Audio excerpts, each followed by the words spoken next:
This might be the unpopular opinion, but I have to say it. People on the East Coast do not take advantage of living in close proximity to other states. As somebody from California, I don't know how you guys aren't gone every single weekend.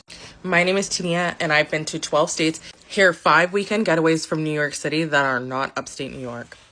Be sure to save this video so the next time you're looking for a weekend getaway from New York City, you know where to look, and let me know in the comments where I missed. I'm a little bit biased, but I definitely think DC should be up there. It's only a 3-hour trip. It would be perfect for a weekend getaway. You see, it's $45 on Amtrak. You could probably find it cheaper on the bus or other modes of transportation. If you really want to up the ante, you could stop in Baltimore, go to Baltimore first because it's a little bit closer, and then take the $6 MARC train into Union Station in DC and do a day there. And that'll be the perfect weekend getaway from New York City.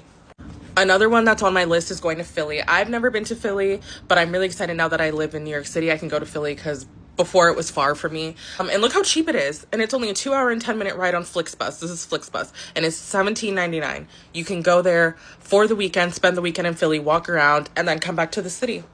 My third suggestion, this one is good if you have a car, would be York, Maine. It is beautiful. Let me show you.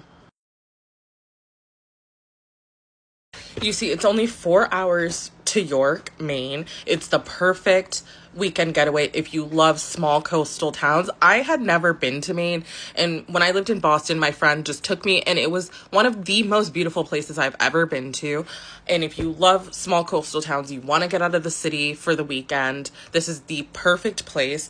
The views are stunning. Let me know your favorite weekend trips from New York City in the comments, because I'm trying to get out more and see new places while I live here. The next one I would say is Rhode Island. I think Rhode Island is very slept on. It's very beautiful. These are the prices to go to Providence, and then from Providence you could spend a day there, and then the next day take the ferry over to Newport, Rhode Island, which is a beautiful little, I think it's an island, but it's gorgeous, and there's a fair amount of things to do. Definitely a good getaway from New York City. And the fifth one, my last one, is Boston. The prices are for all of these trips are relatively in the same vein. Boston, you can take the bus, you can take the train.